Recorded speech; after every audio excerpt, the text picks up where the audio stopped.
Assalamualaikum warahmatullahi wabarakatuh. Waalaikumsalam warahmatullahi wabarakatuh.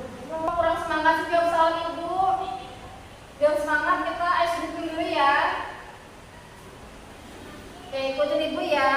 Ayo berdiri semuanya. Kita ice breaking tepuk semangat. Tahu kan gimana? Tahu ibu. Oke. Ayo 1, 2, 3. Tepuk semangat.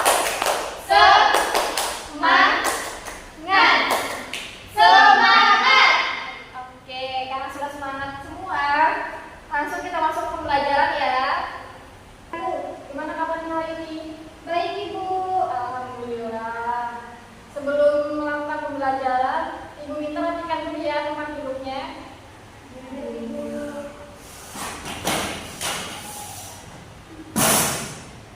Oke, sekarang siapkan alat tulisnya. Sebelum kita belajar, ibu minta ketua kelas memimpin doa dulu. Sebelum belajar, mari kita berdoa. Berdoa dimulai. Berdoa selesai. Oke, ibu absen dulu ya. Siapa yang tidak hadir hari ini? Hadir semua ibu. Oke, hadir semua ya. Oke, hari ini kita masuk ke materi perkembangan kesultanan di Indonesia.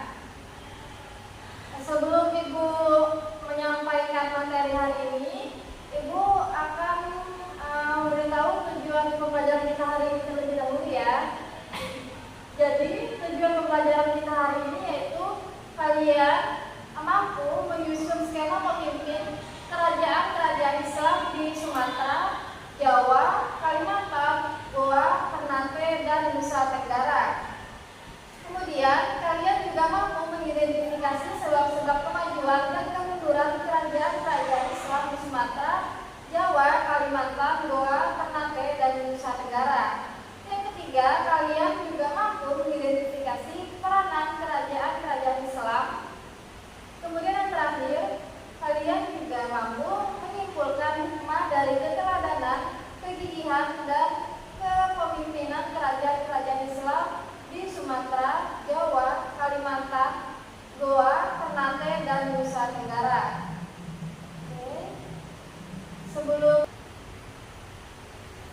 Sebelumnya ibu mau tanya dulu, ada yang tahu nggak bagaimana awal mula terbentuknya kesultanan di Indonesia?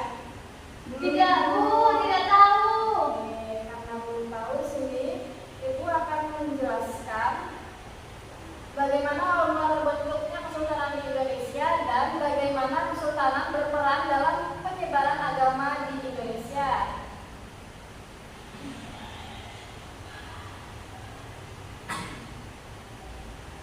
Jadi,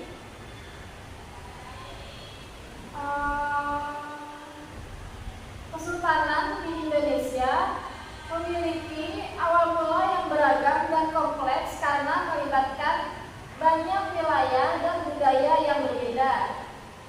Beberapa kesultanan terbentuk melalui proses kekuasaan dari kerajaan-kerajaan kecil, sementara yang lain muncul sebagai hasil dari pengaruh Islam yang masuk ke wilayah tersebut. Contoh dari awal mula pembentukan kesultanan termasuk Kesultanan Malaka, Kesultanan Demak, dan Kesultanan Aceh yang semuanya memiliki sejarah dan faktor pendorong yang unik.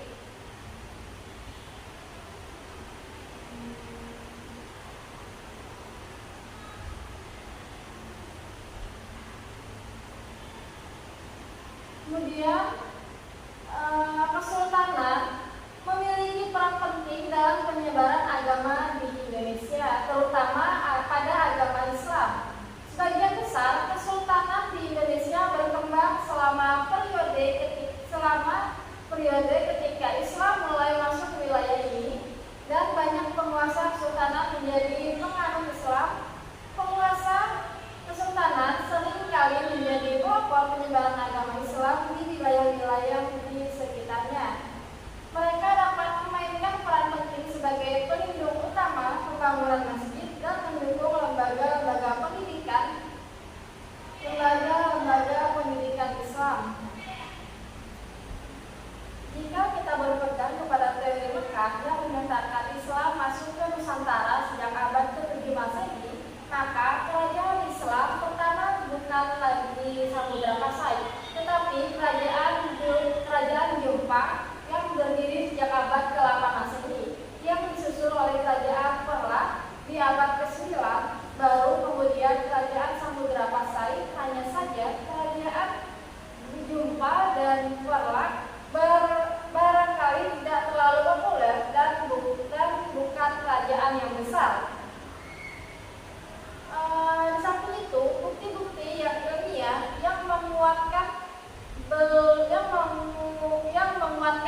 dengan dua kerajaan.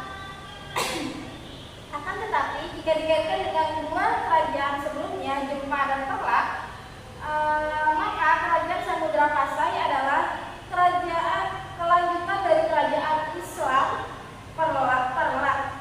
Kemudian yang kedua ada kerajaan Aceh. Kerajaan Aceh didirikan oleh Sultan Ibrahim yang bergelar Sultan Ali Muhayyad Syah atau disebut juga Sultan Ibrahim.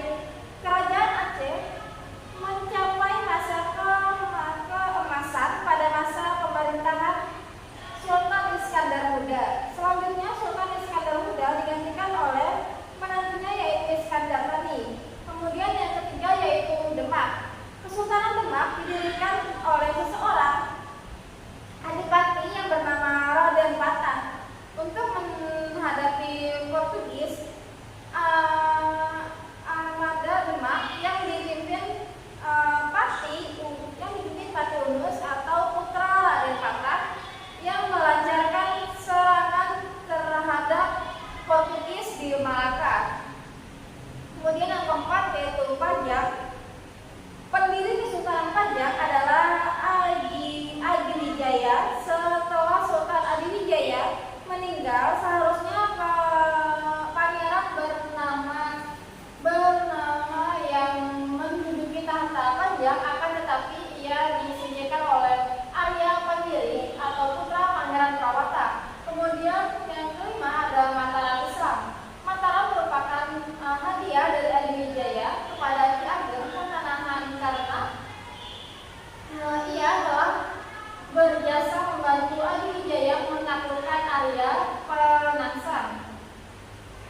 Kemudian yang keenam Cirebon, yang ketujuh Banten, kedelapan Makassar, yang kesembilan Ternate dan Tidore. Oke, sekarang Ibu ingin menayangkan video yang berkaitan tentang materi kita hari ini. Perhatikan ya. Dalam kesempatan video kali ini kita akan membahas tentang kerajaan-kerajaan Islam yang pernah berdiri di wilayah Nusantara atau di wilayah Kepulauan Indonesia. Yang pertama akan kita bahas adalah kerajaan Samudra Pasai.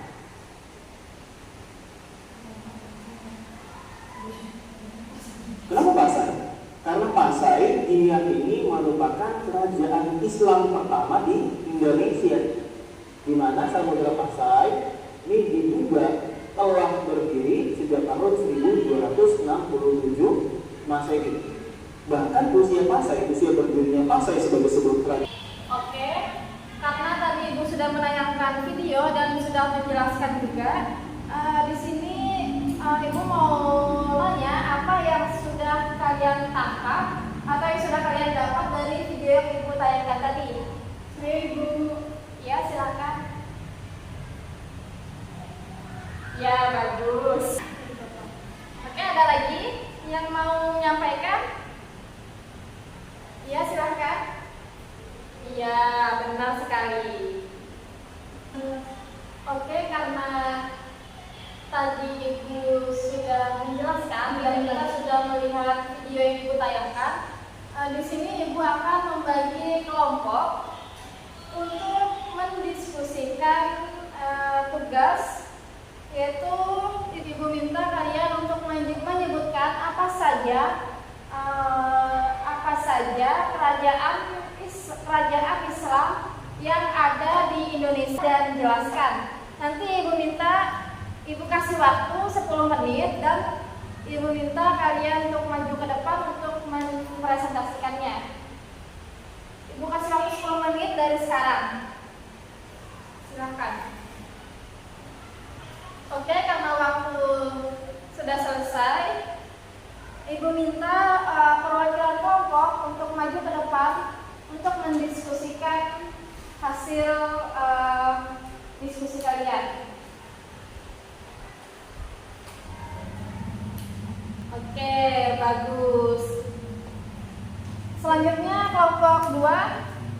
Oke, karena pembelajaran kita hari ini sudah selesai, eh, Ibu akan menarik kesimpulan dari pembelajaran kita hari ini, yaitu jika kita berpegang kepada teori Mekah yang menyatakan Islam masuk ke Nusantara sejak abad ke-7 Masehi, maka kerajaan Islam pertama bukan lagi Samudra Pasai, tetapi kerajaan Jumpa yang berdiri sejak abad ke-8 Masehi yang disusul oleh kerajaan Perlah di abad ke-9. Baru kemudian kerajaan Samudra Pasai hanya saja kerajaan Jumpa dan Perlah barangkali tidak terlalu populer dan bukan kerajaan yang besar. Di samping itu pula ada bukti-bukti yang ilmiah yang menguatkan belum dipandang cukup. Jadi kerajaan Islam yang terkenal di Nusantara adalah Samudra Pasai, Kerajaan Aceh, Demak, Pajang, Mataram Islam, Cirebon, Banten, Makassar, dan Ternate dan Tidore. Oke, karena pembelajaran kita sudah selesai, di sini Ibu akan memberi kalian tugas di rumah. Tugasnya yaitu masing-masing membuat clipping tentang kerajaan Islam di Indonesia yang sudah kita pelajari hari ini, dan Ibu minta kumpulkan pada pertemuan selanjutnya. Sampai sini ada yang ditanyakan mengenai tugas? Tidak ada, Ibu. Oke, karena sudah paham, Ibu minta ketua kelas untuk menutup dengan baca doa. Sebelum kita mengakhiri pembelajaran kita pada hari ini, alangkah baiknya kita berdoa dimulai. Selesai. Oke, ditutup dengan Assalamualaikum warahmatullahi wabarakatuh. Waalaikumsalam.